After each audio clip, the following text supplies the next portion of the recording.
morning, students. We have completed 3 units. Now we'll start with fourth unit, that is enterprise growth and strategy. Because growth is an essential part of any business. If a business comes to stagnant, then it means that sooner or later business will be no more.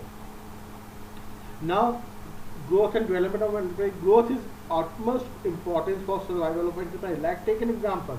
Now, because of COVID-19, things are changing. The way of people living are changing, ways are changing, business techniques are changing.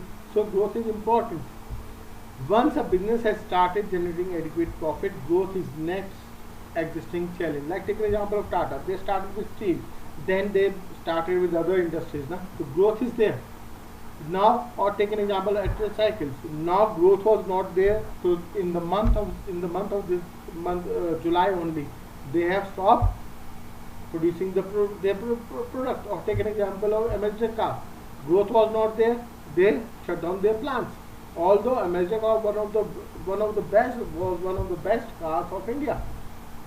So growth is important. A successful entrepreneur is one who makes sure that there is a constant flow of new ideas related to the growth of a business and is also committed to try out these ideas. So the growth of business is ensured. Like, take an example of technological industry. Now in technology industry, new innovations are there. Or take an example of mobile phones. New inventions are there. New innovations are there every now and then. New phone. That's why you are buying a phone now. That's why our phone industry is growing. And this is an edge where China is growing. This is why China is growing. A concern is bound to die if does not try to expand its activities. The decision to expand the scope of one business must be a result of thoughtful consideration of various factors, including the financial, logistical, even his emotional readiness.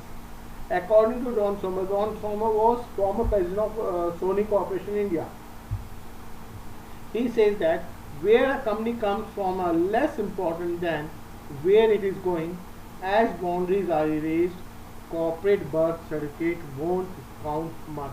So you have to, corporate birth certificate don't count much. You have to keep on growing. You have to look for new innovative ideas so that you can cross the boundaries where you are and where you want to be. The successful entrepreneur will make sure there is a constant flow of new ideas and a commitment to try out at least some of these new ideas. You have to try new ideas, new ways of communication, new ways of producing a product, new ways of launching a product, new ways so that the product can be reached to the consumer. So expansion of business may be of the two ways: internal expansion, external. Internal means when you are expanding. Like, take an example of Baba Ramdev. Baba Ramdev, if you see, is the first person in the world who came with new medicines of COVID-19. So he is expanding internally. He started with yoga, then he started with medicines, and then he started with FMCG product. So internal expansion is there.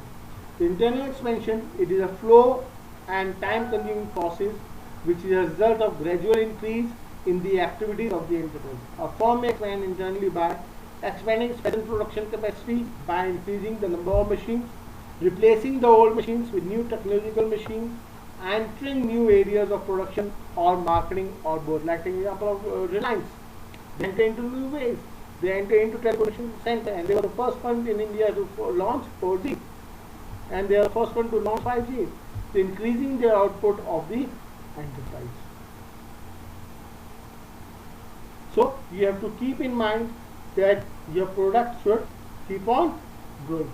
Now external expansion means when you expand externally, when two or more business and enterprise come together with a common objective of expanding their business. A firm may expand externally by franchising, merger and acquisition. Like, take an example of Mahindra. Mahindra in 1980s, they were in loss.